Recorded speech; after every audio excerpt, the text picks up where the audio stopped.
ರಾಜ್ಯದಲ್ಲಿ ದಾಂಧಲೆ ಹಲ್ಲೆಗಳಾದರೆ ರಾಜ್ಯಪಾಲರೇ ಹೊಣೆ. ಬೆಂಗಳೂರಿನಲ್ಲಿ ಸಚಿವ ಜಮೀರ್ ಅಹಮದ್ ಖಾನ್ ಹೇಳಿಕೆಯನ್ನು ಕೊಟ್ಟಿದ್ದಾರೆ. ರಾಜ್ಯದಲ್ಲಿ ದಾಂಧಲೆ ಆದರೆ ಅದಕ್ಕೆ ರಾಜ್ಯಪಾಲರೇ ಹೊಣೆ. ಸಿಎಂ ಸಿದ್ದರಾಮಯ್ಯರನ್ನ ಕೆಳಗಿಳಿಸೋ ಪ್ರಶ್ನೆಯೇ ಇಲ್ಲ. ಹಿಂದುಳಿದ ವರ್ಗದ ನಾಯಕರ ವಿರುದ್ಧ ಬಿಜೆಪಿ ಷಡ್ಯಂತ್ರ ಮಾಡ್ತಾ ಇದೆ ಅಂತ ಜಮೀರ್ ಹೇಳಿದ್ದಾರೆ. ಜಮೀರ್ ಅಹಮದ್ ಖಾನ್ ಹೇಳ್ತಾ ಇರುವಂತಹ ಮಾತಿದ್ದು, ಸಂವಿಧಾನದ ವಿರುದ್ಧ ಪ್ರಾಸಿಕ್ಯೂಷನ್ಸ್ಗೆ ಅನುಮತಿ ಕೊಟ್ಟಿದ್ದಾರೆ ಅಂತ ಆರೋಪವನ್ನು ಮಾಡಿದ್ದಾರೆ. ಮಾನ್ಯ ರಾಜ್ಯಪಾಲರಿಗೆ ಒಂದು ಮಾತು ಹೇಳಕ್ ಬಯಸ್ತಾ ಇದ್ದೀನಿ. ಇವತ್ತು ಏನು ಯಾರೋ ಮಾತು ಕೇಳಿಬಿಟ್ಟು ಈ ಥರ ತೀರ್ಮಾನ ತಗೊಂಡಿದ್ದೀರ ತಾವು. ಏನಾರ ಗಲ್ಲೆ ಆಗಿ ಗಲಾಟೆ ಆಗಿ ಅಲ್ಲೇನಾರ ಆದರೆ ರಾಜ್ಯಪಾಲರು ಜವಾಬ್ದಾರಿ ಆಗ್ತಾರೆ. ರಾಜ್ಯಪಾಲರು ಇದಕ್ಕೆ ಜವಾಬ್ದಾರಿ ಆಗ್ತದೆ. ಜನ ಸುಮ್ ಕೂರಲ್ಲ. ಕರ್ನಾಟಕ ರಾಜ್ಯದ ಜನ ಸುಮ್ ಕೂರಲ್ಲ. ಮಾನ್ಯ ರಾಜ್ಯಪಾಲರಿಗೆ ಒಂದು ಮಾತು ಹೇಳಕ್ ಬಯಸ್ತಾ ಇದ್ದೀನಿ. ಇವತ್ತು ಏನು ಯಾರೋ ಮಾತು ಕೇಳಿಬಿಟ್ಟು ಈ ಥರ ತೀರ್ಮಾನ ತಗೊಂಡಿದ್ದೀರ ತಾವು. ಏನಾರ ಗಲ್ಲೆ ಆಗಿ ಗಲಾಟೆ ಆಗಿ ಅಲ್ಲೇನಾರ ಆದರೆ ರಾಜ್ಯಪಾಲರು ಏನಿವತ್ತು ಮುಖ್ಯಮಂತ್ರಿ ಮೇಲೆ ಆರೋಪ ಮಾಡಿದ್ದಾರೆ. ಆ ಜಗನ 1937 1935 ದೇವರಾಜ್ ಅವ್ರ ತಂದೆ ಅವರು ಆ್ಯಕ್ಷನಲ್ಲಿ ಸ್ವಾತಂತ್ರ್ಯ ಬರೋದು ಮುಂಚೆ ಬ್ರಿಟಿಷ್ ಕಾಲದಲ್ಲಿ ಸ್ವಾತಂತ್ರ್ಯ ಬರೋದು ಮುಂಚೆನೇ ₹1 DC ಆ್ಯಕ್ಷನ್ ಲ್ಯಾಂಡ್ನಲ್ಲಿ ₹1 ಕೊಂಡ್ಕೊಳ್ತಾರೆ. ಅದಾದಮೇಲೆ ಅವ್ರದ್ದು 3 ಜನ ಮಕ್ಕಳು ಇರ್ತಾರೆ. 3 ಜನ ಮಕ್ಕಳಲ್ಲಿ ಒಬ್ಬ ದೇವರಾಜ್ ಅಂತ ಮಗನಿಗೆ ಈ ಭಾಗ ಹೋಗ್ತದೆ, ಈ ಪಾಲು ಅವನಿಗೆ ಹೋಗ್ತದೆ. 3 ಎಕರೆ 16 ಗುಂಟೆ ಏನು ಮೂಡ ಜಾಗ ಇದೆ ಅವ್ರು ಹೋಗ್ತದೆ. ಅವ್ರೇನು ಮಾಡ್ತಾರೆ, ಮಲ್ಲಿಕಾರ್ಜುನ ಅಂತ ಮನೆ ಸಿದ್ದರಾಮಯ್ಯ ಅವರು ಬಾಮೈದ ಮಲ್ಲಿಕಾರ್ಜುನಗೆ 2004 ಮಲ್ಲಿಕಾರ್ಜುನ ಕೊಡ್ತಾರೆ. ಮಲ್ಲಿಕಾರ್ಜುನ ಅವ್ರು ತಗೊಂಡು ಡಿನೋಟಿಫೈ ಮಾಡಿ 2010 ಅವ್ರ ಅಕ್ಕನ ಹೆಸರು ಕೊಡ್ತಾರೆ, ಗಿಫ್ಟ್ ಮಾಡ್ತಾರೆ. ಅವ್ರ ಅಕ್ಕನ ಹೆಸರಲ್ಲಿ ಗಿಫ್ಟ್ ಮಾಡ್ತಾರೆ. ಅದಾದಮೇಲೆ ಮೂಡಾದವ್ರು ಏನು ಮಾಡ್ತಾರೆ, ಇವ್ರದೇ ಜಾಗ ಅಲ್ಲಿ 3 ಎಕರೆ 16 ಗುಂಟೆದಲ್ಲಿ ಮೂಡಾದವರು ಲೇಔಟ್ ಗಮನಕ್ಕೆ ತಂದಾರೆ, ನೋಟಿಸ್ ಕೊಡ್ತಾರೆ, ಸೈಡ್ ಮಾಡಿ ಸೈಡ್ಗಳು ಹಂಚ್ಬಿಡ್ತಾರೆ.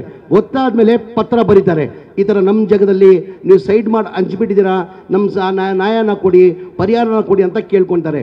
ಮನೆ ಸಿದ್ದರಾಮಯ್ಯ ಕಾಲದಲ್ಲಿ ಪರಿಹಾರ ಕೊಡಲ್ಲ. 2020 ಇದರ ಜೊತೆಗೆ ಸಚಿವ ಕೃಷ್ಣ ಬೈರೇಗೌಡ ಕೂಡ ನೇರವಾಗಿ ಮಾತನಾಡಿದ್ದಾರೆ. ಬಿಜೆಪಿ ಏಜೆಂಟ್ ಆಗಿ ರಾಜ್ಯಪಾಲರು ಕೆಲಸ ಮಾಡ್ತಾ ಇದ್ದಾರೆ, ಅವರು ನಾಲಾಯಕ್ ರಾಜ್ಯಪಾಲರು ಅಂತ ಗಂಭೀರವಾದಂಥ ಆರೋಪವನ್ನು ಕೃಷ್ಣ ಬೈರೇಗೌಡ ಮಾಡಿದ್ದಾರೆ. ಬಿಜೆಪಿಯವರ ಏಜೆಂಟ್ ಆಗಿ ನಾಲಾಯಕ್ ಕೆಲಸವನ್ನು ರಾಜ್ಯಪಾಲರು ಮಾಡ್ತಿದ್ದಾರೆ, ಅವರಿಗೆ ಧಿಕ್ಕಾರ ಅಂತ ಸಚಿವ ಕೃಷ್ಣ ಬೈರೇಗೌಡ ಘಂಟಾಘೋಷವಾಗಿ ಹೇಳ್ತಾ ಇದ್ದಾರೆ. ಒಂದು ಅರ್ಥ ಮಾಡ್ಕೊಳ್ಳಿ, ಈ ಗವರ್ನರ್ ಕೊಟ್ಟಿರುವಂತ ಅನುಮತಿ ಇಲ್ಲೀಗಲ್ ಆರ್ಡರ್, ಅದು ಸಂವಿಧಾನಕ್ಕೆ ವಿರುದ್ಧವಾಗಿರೋ ಕೆಲಸ ಈ ಗವರ್ನರ್ ಮಾಡಿರೋದು.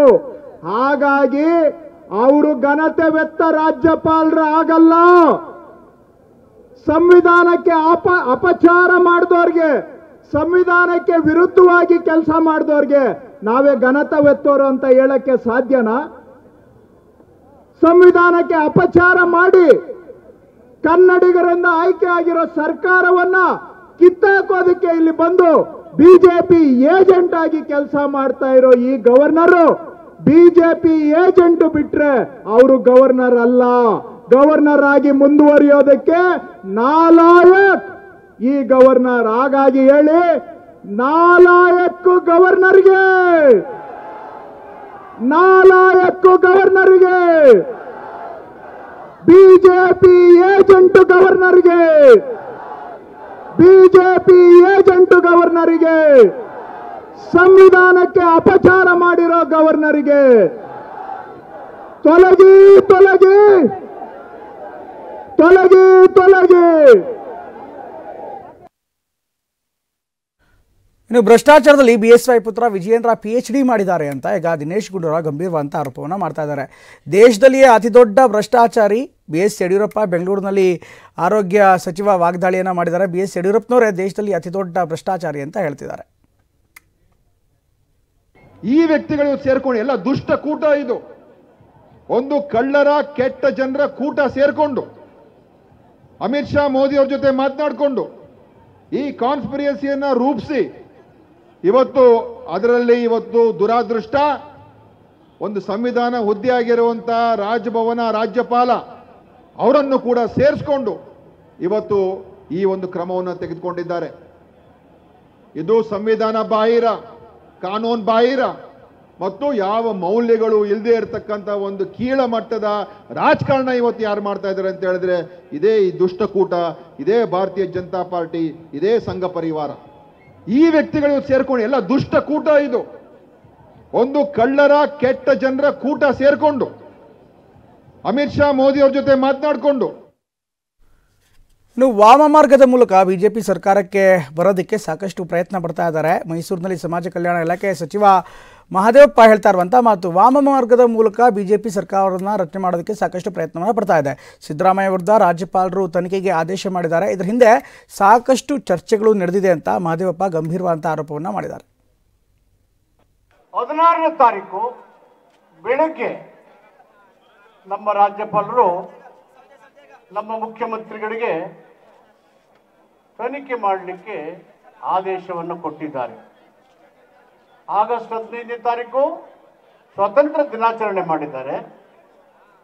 ಆಗಸ್ಟ್ 16ನೇ ತಾರೀಕು ಬೆಳಗ್ಗೆ ಅವರಿಗೆ ನಿಮ್ಮ ವಿರುದ್ಧ ತನಿಖೆ ಆಗಬೇಕು ಅಂತೇಳಿ ಅನುಮತಿಯನ್ನು ಪ್ರಾಸಿಕ್ಯೂಷನ್ಗೆ ಕೊಟ್ಟಿದ್ದಾರೆ. ಇದರ ಹಿನ್ನೆಲೆಯನ್ನು ನೋಡಿದಾಗ ವ್ಯಾಪಕವಾಗಿ ಚರ್ಚೆ ಆಗಿದೆ. ಏನು ದೇಶದಲ್ಲಿ ಚುನಾಯಿತವಾದಂತಹ ಸರ್ಕಾರಗಳು ಬಿಜೆಪಿಯ ಜೊತೆಗೆ ಇಲ್ಲದೇ ಇದ್ರೆ ಆ ಸರ್ಕಾರಗಳನ್ನು ಕಿತ್ತಾಕೋದು. ಕರ್ನಾಟಕದಲ್ಲಿ ಬಿಜೆಪಿ ಜೆಡಿಎಸ್ ತನ್ನ ಸ್ವಂತ ಬಲದ ಮೇಲೆ ಜನರ ಆಶೀರ್ವಾದವನ್ನು ಪಡೆದು ಅಧಿಕಾರಕ್ಕೆ ಬಂದೇ ಇಲ್ಲ. ಅವರು ಅನುಸರಿಸಿದಂತ ಮಾರ್ಗ ಯಾವುದು? ಪ್ರಜಾಸತ್ತಾತ್ಮಕ ಧೋರಣೆಗಳಿಗೆ ವಿರುದ್ಧವಾಗಿ ಜನರ ಆಶೀರ್ವಾದವನ್ನು ಧಿಕ್ಕರಿಸಿ ವಾಮ ಮಾರ್ಗದ ಮೂಲಕ ಸಂವಿಧಾನವನ್ನು ಉಲ್ಲಂಘಿಸಿ ಆಪರೇಷನ್ ಕಮಲದ ಮುಖಾಂತರ 2 ಬಾರಿ ಬಿಜೆಪಿಯವರು ಬಿಜೆಪಿ ಜೊತೆಗೆ ಸೇರಿ ಜೆಡಿಎಸ್ನವರು ಸರ್ಕಾರವನ್ನು ಮಾಡಿ ಪ್ರಜಾ